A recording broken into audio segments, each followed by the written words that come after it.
Elhamdülillah ve salatu ve selamu ala Resulillah. Eşhedü en la ilahe illallahu vahdehu la şerike leh ve eşhedü enne Muhammeden abduhu ve resuluhu. Allahümme enfa'na bima allamtana ve allimna ma yenfa'una ve zidna ilmen. Allah Teala bu məclisi bərəkətli eləsin və Allah Teala'nın sevgisini, razılığını qazanmaq üçün bir səbəb, bir vasitə etsin. Yəni biz böyük günahlar kitabında qalmışıq 14-cü günah, böyük günahlardan 14-cüsü şurbul xamri və illəm yuskir minhu. Yəni içki içmək, sərxoş edici, içki içmək hətta insanı sərxoş etməsə belə.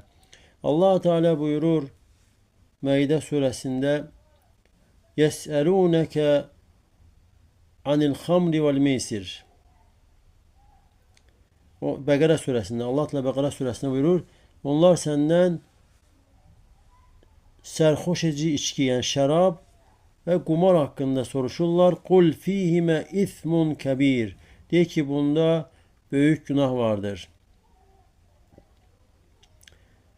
Və yenə Allah Teala Maidə surəsində buyurur: "Ya eyyuhellezine amenu innemel xamru vel meysuru vel ansab vel azlamu ricsun min ameliş-şeytani feştenibu."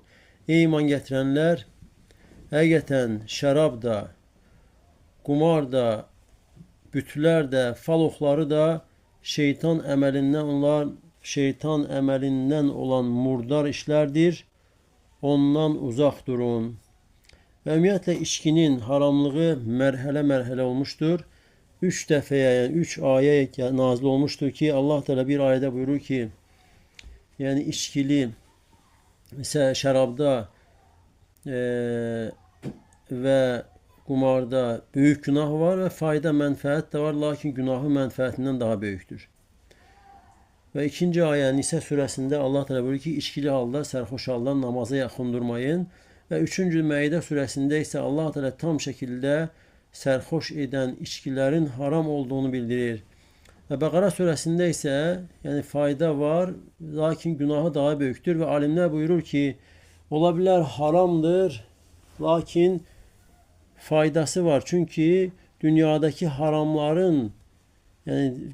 haramlar tam şəkildə zərər deyil. Tam şəkildə zərəri insana axirətdə olacaq, cəhənnəmdə. Amma dünyada ola bilər. Məsələn, insandır, içir, xəsis insandır, malını xərcləmək istəməyən birisidir. Lakin içdikdən sonra, sərxoş olduqdan sonra görürsən malını xərcləyir. Və yaxud da qorxaqdır, içir, müharibədə döyüşmək cəsarətinə gəlir. Yəni, bu mənfəətlər ola bilər, lakin şəriət, Allah Teala'nın dini kamildir və əgər Allah Teala haram buyurubsa, insan bundan tam şəkildə uzaq olmalıdır. Və Maidə surəsində də Allah Teala sərxoş edən içkinin haram olduğunu bildirir və buyurur ki, fəctənibuhu, uzaq durun. Və alimlər deyir ki, bu ləfs, yəni uzaq durun, iştənibu, yəni siz tam başqa tərəfdə, başqa istiqamətdə olun, onlar da başqa istiqamətdə. Bu söz, yəni bu şeyin haramdır və yaxud da bunu etməyin sözündən daha şiddətlidir.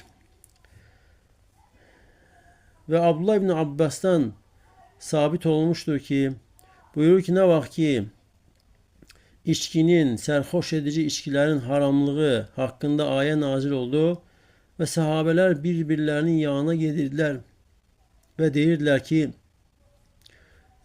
şərab haram edildi. Şərab haram edildi və şirkə bərabər edildi, yəni şirklə yanaşı zikr olundu. Çünki bu ayədə Allah Teala yəni bunları yanaşı zikr edir. Sərxoş edici içkidir, qumardır, bütlər və fal oxları.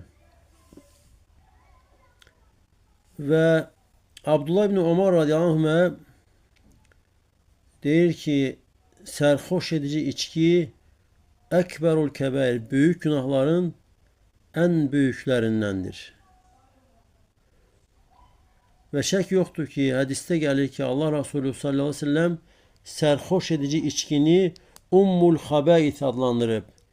Yəni bütün xəbisliklərin anası, bütün xəbis əməllərin anası adlandırmışdır və içki içən insan, sərxoş edici içki içən insan bir çox hədislərdə lənətlənmişdir ki, Allah Resulü sallallahu aleyhi və səlləm lənətləmişdir və Abdullah ibn Ömərdən rivayet olan hədisdə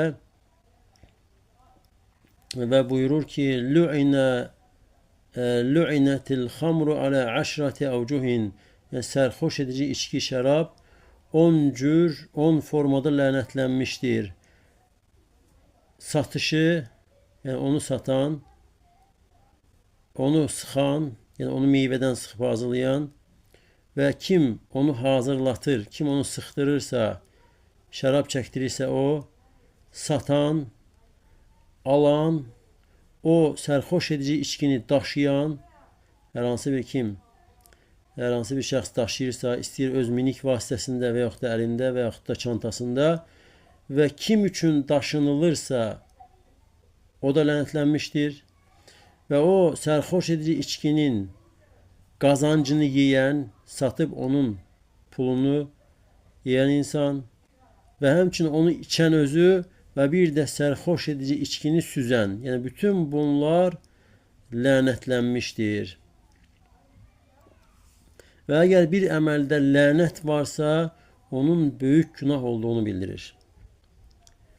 Və Allah Resulü sallallahu aleyhi və səlləm hədisdə buyurur ki, mən şəribəl xamra fəcliduhu, hər kim şərab, yəni sərxoş edici içərsə onu şallaqlayın.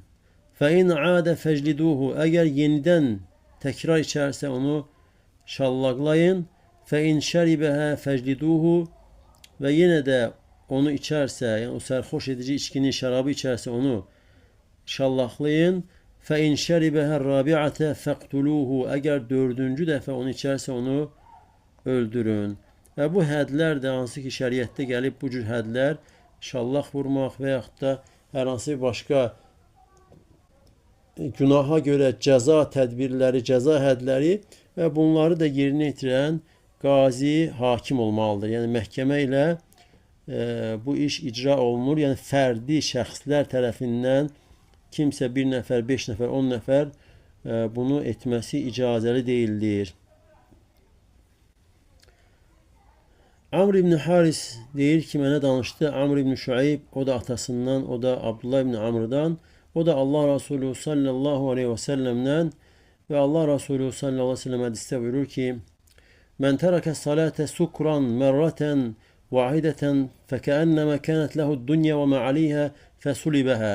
Hər kim bir dəfə namazı sərxoş halda olaraq tərk edərsə, sanki o insanda bütün dünya və dünyada olan nə varsa hamısı onun idi və əlindən alınmışdır. Bir dəfə sərxoş halda olduğu vaxt insan bir namazı tərk edərsə, sanki bütün dünya və içindəkilər onun olub sonra əlindən alınmışdır. Və mən tərəkə salətə ərbə'a mərratin sukran, və hər kimdə bir namazı 4 dəfə sərxoş halda tərk edərsə, kənə haqqan aləllahi ən yəsqiyəhu min tinətil xəbəl, və Allah üzərinə bir haqq olar ki, ona Tînetul xəbəl içizdirsin. Və dedilər ki, Allahın elçisi Tînetul xəbəl nədir? Və buyurdu sallallahu aleyhi və səlləm, usaratu əhlil cəhənnəm, cəhənnəm əhlinin bədənindən axan axıntı. Yəni irinli, qanlı o axıntıdır ki, hər kim cəmi 4 dəfə əgər namazı sərxoş olduğu halda tərk edərsə, Allah üzərinə bir haqq olar ki, ona cəhənnəm əhlinin bədənindən axan axıntını ona içizdirsin. Əgər bu belədirsə gör, içkiyə qurşanan insan, içkini illərlə, aylarla içən və namazı da tərk edənin halı necə ola bilər? Allah qorusun. Cabir radiyallahu anh deyir ki, Allah Resulü sallallahu aleyhi və səlləm belə buyurmuşdur. İnnə aləllahi ahdən limən şəribəl muskira ən yəsqiyəhu min tinətil xəbəl. Həqiqətən Allah üzərinə bir əhdir ki, Allah da öz üzərinə əhd götürmüşdür ki, hər kim sərxoş edici içkini içərsə, ona tînetul habel içizdirsin. Ve dediler ki tînetul habel nedir? Ve Allah Resulü sallallahu aleyhi ve sellem buyurdu ki araku ehlin nar ev kâle usaratu ehlin nar. Cehennem ehlinin bedeninden akan ter veyahut da cehennem ehlinin bedeninden akan akıntıdır. Ve yine Allah Resulü sallallahu aleyhi ve sellem buyurur ki hadiste men şeribel hamra fid dunya hurimeha fil ahireti. Her kim dünyada şarap içerse, serhoş edici içerse ahirette ondan məhrum olar. Ve bu da ona bir cezadır. Hatta insan cennete düşse bile eğer dünyada bilerek ki bu haramdır, içmek olmaz, Allah Teala qadağan etmiştir ve Allah Resulü sallallahu aleyhi ve sellem haram etmiştir ve her kim bunu içerse, tövbe etmeden ölerse o insan cennette cennet şarabından məhrum olacaktır. Halbuki cennet şərabı nə baş ağrı olmur, nə də ki başqa onun fəsadları olmur. Cennet şərabı, necə ki İbn Abbas deyir, cennet nimətləri ilə dünya nimətləri arasında oxşarlıq yalnız adlardadır.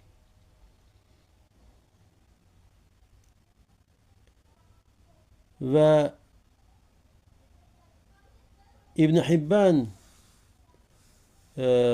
rahimehullah kim içkiye qurşandığı halda, içki düşkünü olduğu halda ve içki içmeyi halal sayarak öler ve Allah'la karşılaşarsa sanki büte ibadet eden bütperest kimi Allah'la karşılaşar. Çünkü her ikisi de küfür halında eyni beraberdiler.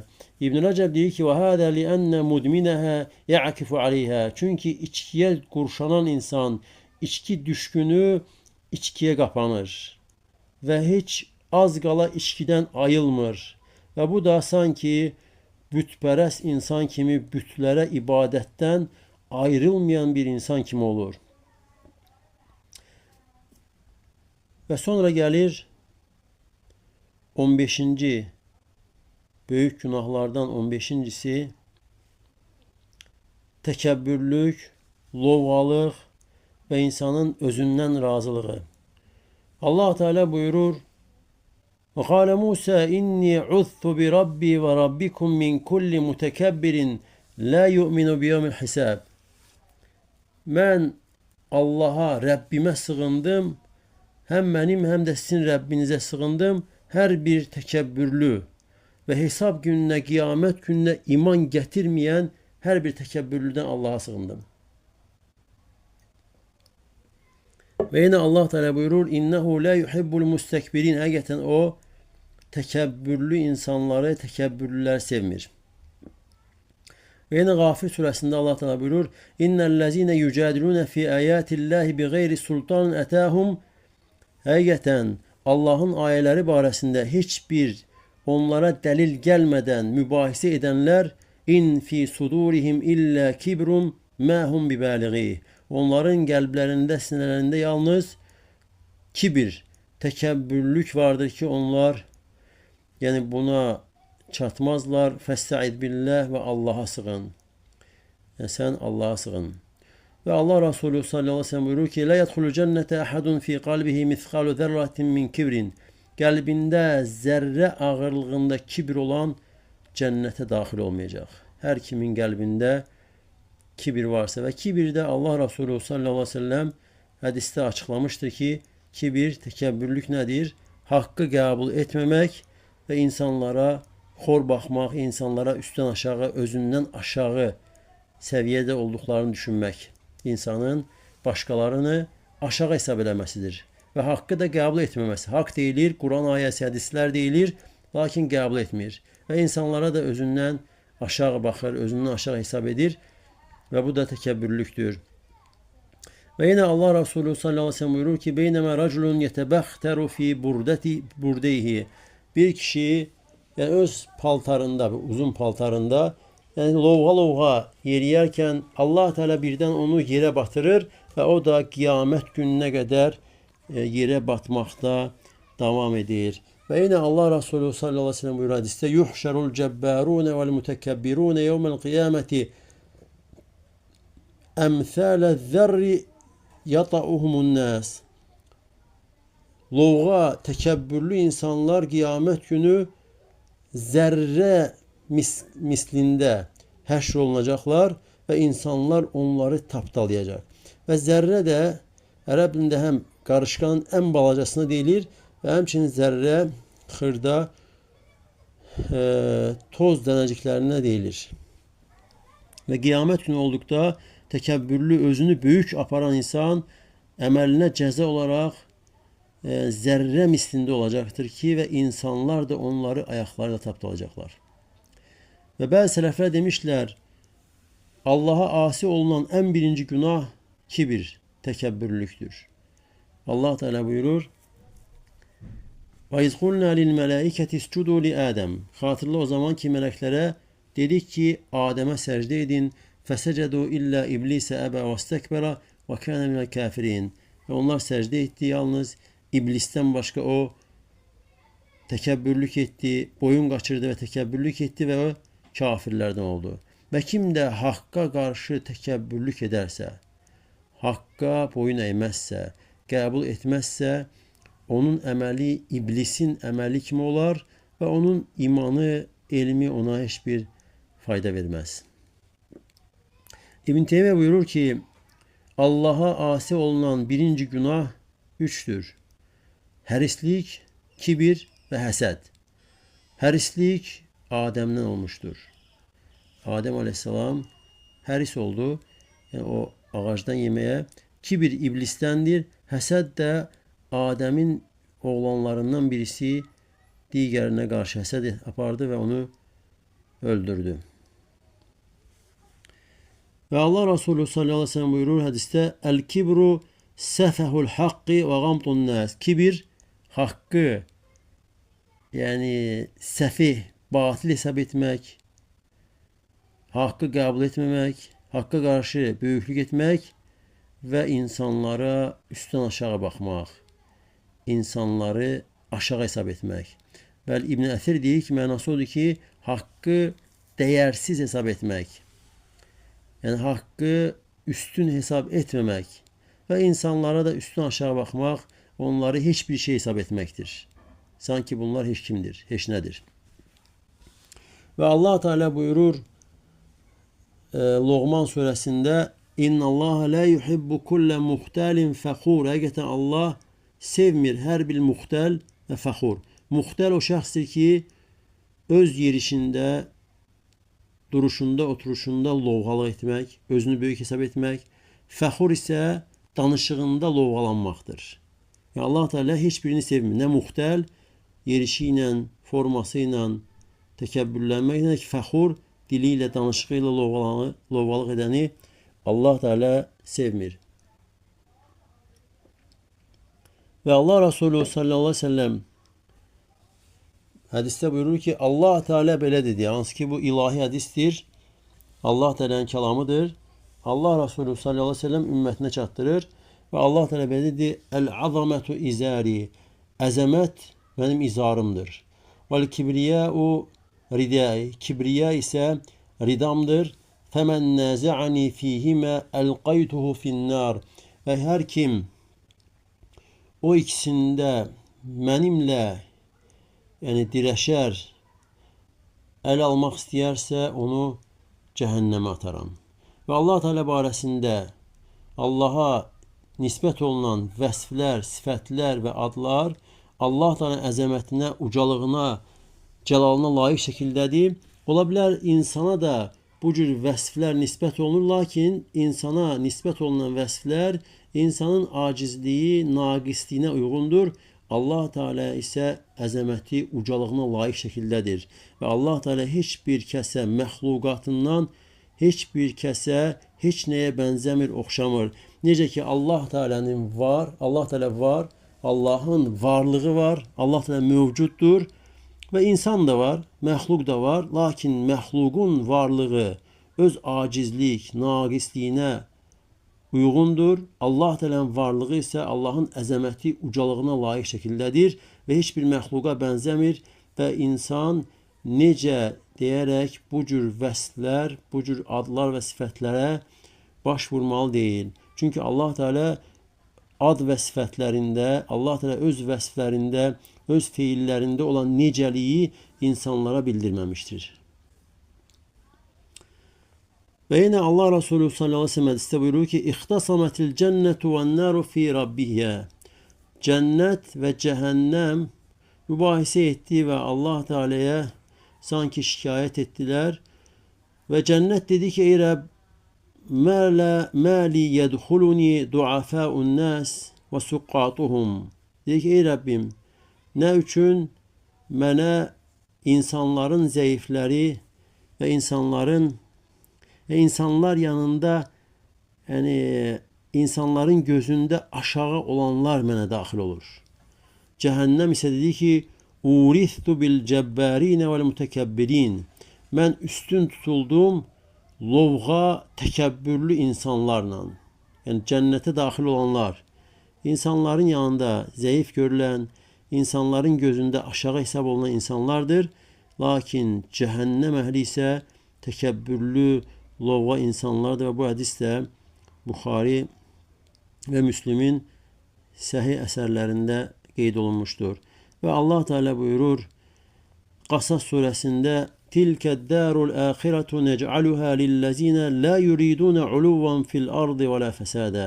Biz bu axirət yurdunu yer üzərində lovğalıq, böyüklük və fəsad istəməyənlərə veririk. Və yenə Allah Teala Loğman surəsində buyurur وَلَا تُسَعِّرْ خَدَّكَ لِلنَّاسِ وَلَا تَمْشِ فِي الْأَرْضِ مَرَحًا. Yəni Loğman öz oğluna nəsihət eləyir və Allah Teala bunu bizə nəql edir. Salih bəndə Loğman oğluna gözəl nəsihətlər edir və Allah Teala bu gözəl nəsihətləri bizə Quranda nəql edir və Quran oxunduqca bu ayələr də oxunur. Və Loğman oğluna deyir ki, insanlardan təkəbbürlə üzünü çevirmə. Və yer üzərində lovğa yerimə. İnna Allah la yuhibbu kulle muhtalin fəxur. Həqiqətən Allah Teala hər bir lovğa, yəni yerişində, formasında lovğa, təkəbbürlü və danışığında təkəbbürlü olanları sevmir. Yəni mənası odur ki, təkəbbürlə insanlardan üzünü çevirmə, lovğalıq etmə. Və Sələmə ibn Əkva deyir ki, Sələmətu ibn Əkva, hansı ki bu sahabələr içərisində ox atması və sürətli qaçmasıyla nadir insanlardan idi. Qeyri-adi qaçışı və ox atması var idi. Deyir, bir kişi Allah Resulü sallallahu aleyhi ve sellemin yanında sol əli ilə yedi. Və Allah elçisi sallallahu aleyhi ve sellem dedi ki, kul bi yeminik, sağ əlinlə ye. Və kişi dedi ki, lə əstati, bacarmıram. Və sahabə deyir ki, ona təkəbbürlük mani oldu. Yəni təkəbbürlüyündən bu söz dedi. Və Allah Resulü sallallahu aleyhi ve sellem dedi ki, ləstəta'ta, heç bacarmayasan. Və sahabə deyir ki, fəmə rafa'aha ilə fihi ba'du. Ondan sonra o insan əlini heç, yəni sağ əlini ağzına qaldıra bilmədi. Və bu hədis də Səhih Müslimdə zikr olunan hədislərdəndir. Və yenə Allah Resulü sallallahu aleyhi ve sellem buyurur ki, ələ uxbirukum bi əhlin nar. Sizə cəhənnəm əhlini xəbər verimmi? Kullu utuvin cəvvazin müstəkbir. Hər bir utul. Utul yəni sərt, kobud, mübahisədə pis sözlərdən istifadə edən, yəni xeyrə boyun əyməyən, şiddətli, yəni kobud insan. Cəvvaz isə çox mal, mülk yığan, təkəbbürlü, yəni iri, gövdəli, nəhəng insanlara deyilir. Yerişində təkəbbürlü, bunların hamısını cəm edən insana cəvval deyilir. Bir də ki təkəbbürlü, yəni Allah Teala qeyb aləmindən bəzi şeyləri bizə xəbər vermişdir. Və Allah Resulü sallallahu aleyhi ve sellem dili ilə də hədislərdə bəzi qeybi məsələlər bizə bildirilmişdir. Və Allah Resulü sallallahu aleyhi ve sellem bu hədisdə deyir ki, cəhənnəm əhlini sizə bildirim, xəbər verimmi? utullun cevad. Hansı ki bunlar sanki bir insandadır təkəbbürlülük, kobudluq, sərtlik, yəni mübahisədə pis sözlər istifadə edən, xeyrə boyun əyməyən, mal yığıb saxlayan və iri cəsədli və bir də təkəbbürlü insan, yerişində loğva insan.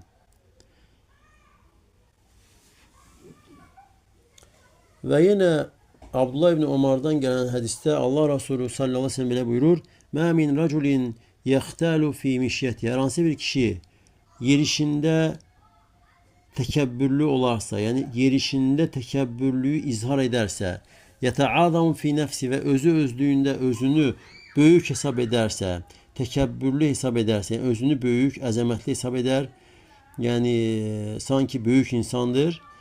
İllə laqiyallaha və huve aleyh qadban. Allah Teala ilə qarşılaşdıqda Allah ona qəzəbli olduğu halda qarşılaşar. Hər kim təkəbbürlük edərsə, istər yerişində, istər özlüyündə Allahla qarşılaşdığı gün görər ki, Allah Teala ona qəzəblidir. Allah korusun. Və İmam Əz-Zəhəbi rahimehullah deyir ki, və təkəbbürlüyün ən pisi nədir? Mən təkəbbərə aləl ibadi bi ilmihi. Təkəbbürlüyün ən pisi və bu olduqca mühüm məsələdir. Hansı ki İmam Əz-Zəhəbi bu nöqtəyə diqqət edir. Deyir, təkəbbürlüyün ən şiddətlisi, ən pis təkəbbürlü insan o kəsdir ki, insanlara elmi ilə təkəbbürlük edir. Özündə olan müəyyən elmlə böyüklük edir.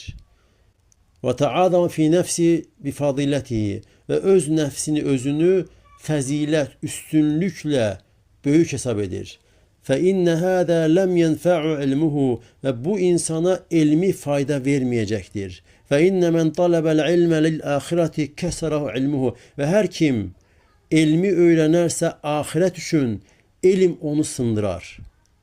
Kim axirət üçün elm öyrənərsə, elm onu sındırar, axşaqlayar və qəlbi xuşulu, qorxulu olar. Və öz nəfsi alçalar. Və kən alə nəfsi bil mirsad. Və o insan öz nəfsinə pusquda olar. Öz nəfsinə nəzarətdə olar. Hesaba çəkər. Fələm yəftur anhə. Və heç vaxt nəfsindən ayrılmaz. Yorulmaz. Yəni o nəfsini hesabsız buraxmaz. Bəl yuhasibuhə kullə vaqtin və yuthəqifuhə. Və hər vaxt daim nəfsini hesaba çəkər. Nəfsini təmizləməyə çalışar. Fə in qafələ anhə cəməhət anit tariqil müstəqim və əhləkəthu. Yox, əgər o insan nəfsindən qafil qalarsa, hesaba çəkməzsə, o insan, o nəfs doğru yoldan, sırat-ı müstəqimdən kənarlaşar və onu həlak edər. Və mən tələbəl ilmə lil fəxri və riyasə. Lakin hər kim elmi fəxirlənmə üçün, vəzifə üçün öyrənərsə, və nazara iləl muslimin şədran və müsəlmanlara da üstdən aşağı baxarsa, müsəlmanları aşağı hesab edərək, özündən geridə qalmış hesab edərək baxarsa, təhəməq aleyhim və müsəlmanları bir axmaq kimi hesab edərsə, özünü ağıllı, elmli, vəzdəra bihim və müsəlmanları dəyərsiz, aşağı hesab edərsə, fəhədə min əkbəril kibri. Və bu kibrin, təkəbbürlüyün ən böyüyüdür. Və la yədxulul cənnətə mən fi qalbi mithqal zərratin min kibr. Və cənnətə də qəlbində zərrə ağırlığında kibr olan girməyəcək. Əgər zərrə ağırlığında kibr olan insan cənnətə girməyəcəksə, gör bu cür halı olan, bu vəsf olunan insanın halı necə olar? Fələ havlə və lə quvvətə illə billah. Güc qüvvət, kömək, müvəffəqiyyət yalnız Allah Teala'dandır. Və Allah Teala'dan istəyirəm ki, bizi günahın hər birisindən, aşkarda və gizlində olan hər bir günahdan Allah Teala bizi qorusun. Və Allah Teala bizi öz dinində sabit eləsin və bizi bildiklərimizə əməl etməyə Allah müvəffəq etsin. Və Allah Teala bizim və bütün müsəlmanların günahlarını bağışlasın. Allah sizə də bərəkət versin. Subhanəkə Allahumma və bihamdik. Əşhədu ən la ilahə illə əntə əstəğfiruka və atubu ileyk.